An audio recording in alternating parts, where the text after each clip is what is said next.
ವಿದ್ಯುತ್ ಶುಲ್ಕದಲ್ಲಿ ಉಂಟಾಗುತ್ತಿರುವಂತಹ ಪ್ರಮಾದಗಳನ್ನು ತಪ್ಪಿಸೋದಕ್ಕೆ ಇಂಧನ ಇಲಾಖೆಯವರು ಎಲ್ಲ ಮನೆಗಳಿಗೂ ಡಿಜಿಟಲ್ ಮೀಟರ್ಗಳನ್ನು ಅಳವಡಿಕೆ ಮಾಡಿದ್ರು. ಆದರೆ ಈಗ ಅದೇ ಡಿಜಿಟಲ್ ಮೀಟರ್ಗಳೇ ಸಮಸ್ಯೆ ಆಗ್ತಾ ಇದೆ. ಸಮಸ್ಯೆ ಸರಿಪಡಿಸೋದಕ್ಕೆ ಬೆಸ್ಕಾಂ ಅಧಿಕಾರಿಗಳಿಗೆ ಪತ್ರ ಬರೆದ್ರು ಬೆಸ್ಕಾಂ ಅಧಿಕಾರಿಗಳು ಮಾತ್ರ ಸ್ಪಂದಿಸ್ತಾ ಇಲ್ಲ. ಹಾಗಾದರೆ ಈ ಡಿಜಿಟಲ್ ಮೀಟರ್ನಿಂದ ಆಗ್ತಾ ಇರತಕ್ಕಂಥ ಸಮಸ್ಯೆಗಳೇನು ಅಂತ ನೋಡೋಣ ಬನ್ನಿ. ಗ್ರಾಹಕರಿಗೆ ತಲೆನೋವಾದ ಬೆಸ್ಕಾಂ ಡಿಜಿಟಲ್ ಮೀಟರ್. ವಿದ್ಯುತ್ ಬಳಸದಿದ್ರೂ ಬರುತ್ತಿದೆ ದುಪ್ಪಟ್ಟು ಬಿಲ್. ಮೀಟರ್ ಸಮಸ್ಯೆ ಬಗ್ಗೆ ಪತ್ರ ಬರೆದ್ರೂ ನೋ ರೆಸ್ಪಾನ್ಸ್. ವಿದ್ಯುತ್ ಸೋರಿಕೆ ಹಾಗೂ ಗ್ರಾಹಕರು ಬಳಸಿದ ವಿದ್ಯುತ್ ಮಾಹಿತಿ ಜೊತೆಗೆ ವಿದ್ಯುತ್ ಶುಲ್ಕ ಪ್ರಮಾದ ತಪ್ಪಿಸಲು ಬೆಸ್ಕಾಂ ಡಿಜಿಟಲ್ ಮೀಟರ್ಗಳನ್ನ ಅಳವಡಿಕೆ ಮಾಡಿದೆ. ಆದ್ರೆ ಡಿಜಿಟಲ್ ಮೀಟರ್ನಿಂದ ವಿದ್ಯುತ್ ಬಳಸದಿದ್ರೂ ದುಪ್ಪಟ್ಟು ಬಿಲ್ ಬರ್ತಿದೆ. ಈ ರೀತಿ ಸಮಸ್ಯೆ ಉಂಟಾಗಿರೋದು ಬೆಂಗಳೂರಿನ ಬ್ಯಾಡರಹಳ್ಳಿಯಲ್ಲಿ. ಹೌದು, ಬ್ಯಾಡರಹಳ್ಳಿಯ ಗೌರಿರಾಜ್ ಎಂಬುವರು ಕಳೆದ ವರ್ಷ ಅಕ್ಟೋಬರ್ನಲ್ಲಿ ಡಿಜಿಟಲ್ ಮೀಟರ್ ಅಳವಡಿಕೆ ಮಾಡಿದ್ರು. ಡಿಜಿಟಲ್ ಮೀಟರ್ ಅಳವಡಿಕೆ ಬಳಿಕ ದುಪ್ಪಟ್ಟು ಬಿಲ್ ಬರ್ತಿದೆ ಅಂತ ದೂರು ದಾಖಲು ಮಾಡಿದ್ದಾರೆ. ಗೌರಿರಾಜ್ ಮನೆಯಲ್ಲಿ ಒಂದು ಮೋಟಾರ್ ಮತ್ತು ಒಂದು ನೀರಿನ ಸಂಪಿದೆ. ಡಿಜಿಟಲ್ ಮೀಟರ್ ಅಳವಡಿಕೆಗೂ ಮುನ್ನ 8 ಯೂನಿಟ್ ನಿಂದ 30 ಯೂನಿಟ್ ವರೆಗೂ ವಿದ್ಯುತ್ ಬಳಕೆ ಆಗ್ತಾ ಇತ್ತು.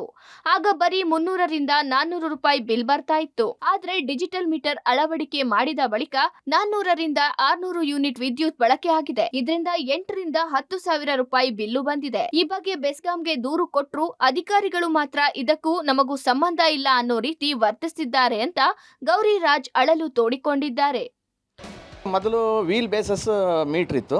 ಈಗ ಲಾಸ್ಟ್ 2024 ಜುಲೈನಲ್ಲಿ ಮಿಡ್ಲಲ್ಲಿ ಡಿಜಿಟಲ್ ಮೀಟರ್ ಹಾಕಿದ್ರು. ಹಾಕಿದ ನಂತರ ನಮಗೆ ಇಮಿಡಿಯೇಟ್ ಏನು ಆಗಸ್ಟಲ್ಲಿ ಬಿಲ್ ಬರಲ್ಲ. ಸೆಪ್ಟೆಂಬರಲ್ಲಿ ಬಂದಾಗ ನೋಡಿದಾಗ ಯೂಶಲಿ 20 ಯೂನಿಟು 30 ಯೂನಿಟ್ ಓಡ್ತಾ ಇತ್ತು. ಆದರೆ ಅದರಲ್ಲಿ ಒಂದು 300 ಚಿಲ್ಲರೆ ಯೂನಿಟ್ ಓಡಿತ್ತು. ನಾನು ತಕ್ಷಣನೇ ರಿಕ್ವೆಸ್ಟ್ ಮಾಡಿಕೊಂಡು ಕೇಳಿದಾಗ ಮೀಟರ್ ಚೆಕ್ ಮಾಡಬೇಕು ಅಂತ ಹೇಳಿ ಮೀಟರ್ ಚೆಕ್ ಮಾಡಿದ್ರು. ಮೀಟರ್ ಚೆನ್ನಾಗಿದೆ ಅಂತ ಸರ್ಟಿಫೈಟ್ ಮಾಡಿದ್ದಾರೆ ಆ ಮೀಟರ್ ಚೆಕ್ ಮಾಡೋ ಅಂತ ಕನ್ಸಲ್ಟ್ ಇವರು ಇಂಜಿನಿಯರು. ಆದರೆ ಅದರ ತದನಂತರನೂ 400 ಯೂನಿಟ್ 600 ಯೂನಿಟ್ ರನ್ ಆಯಿತು. ಇನ್ನು ಬೆಸ್ಕಾಂ ಎಂಡಿಗೆ ವಲಯ ಬೆಸ್ಕಾಂ ಅಧಿಕಾರಿಗಳಿಗೆ ಪತ್ರ ಬರೆದ್ರೂ ಸಮಸ್ಯೆ ಬಗೆಹರಿದಿಲ್ಲ. ಮೀಟರ್ ಅಳವಡಿಕೆ ಮಾಡಿದ್ದೇವೆ, ಮೀಟರ್ ಸರಿ ಇದೆ ಅಂತ ನಿರ್ಲಕ್ಷ್ಯ ಮಾಡಿದ್ದಾರೆ. ಇದರಿಂದ ಬೇಸತ್ತ ಗೌರಿರಾಜ್ ಸ್ವತಃ ಎಲೆಕ್ಟ್ರಿಷಿಯನ್ ಎಕ್ಸ್ಪರ್ಟ್ ಅನ್ನ ಕರೆಸಿ ತೋರಿಸಿದ್ದಾರೆ. ಈ ವೇಳೆ ಡಿಜಿಟಲ್ ಮೀಟರ್ ನಲ್ಲಿ ಸಮಸ್ಯೆ ಇದೆ ಅಂತ ತಿಳಿಸಿದ್ದಾರೆ. ಈ ಸಮಸ್ಯೆಯನ್ನ ಬೆಸ್ಕಾಂ ಸಿಬ್ಬಂದಿಯೇ ಸರಿಪಡಿಸಬೇಕು ಅಂತ ಹೇಳಿದ್ದಾರೆ. ಈ ಬಗ್ಗೆ ಬೆಸ್ಕಾಂ ಸಿಬ್ಬಂದಿಗೆ ಮೀಟರ್ ಸಮಸ್ಯೆ ಬಗ್ಗೆ ಹೇಳಿದ್ರು ಈವರೆಗೂ ತಿರುಗಿ ನೋಡಿಲ್ಲ ಅಂತ ಬೇಸರ ವ್ಯಕ್ತಪಡಿಸಿದ್ದಾರೆ ಗೌರಿರಾಜ್.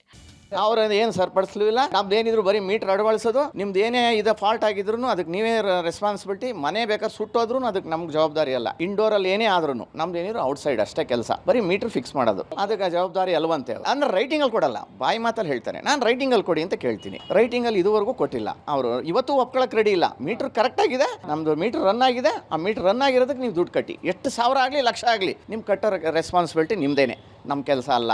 ಅದನ್ನ ರೆಡ್ಯೂಸ್ ಮಾಡೋದು ಇಲ್ಲ. ಒಟ್ಟಾರೆ ಡಿಜಿಟಲ್ ಮೀಟರ್ ಬಂದಾಗಿನಿಂದ ಒಂದಲ್ಲ ಒಂದು ಸಮಸ್ಯೆ ಉಂಟಾಗುತ್ತಿದೆ.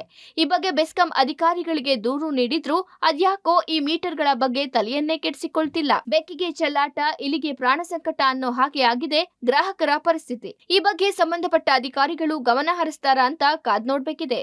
Lokesh Kodagadala, public TV, Bengaluru.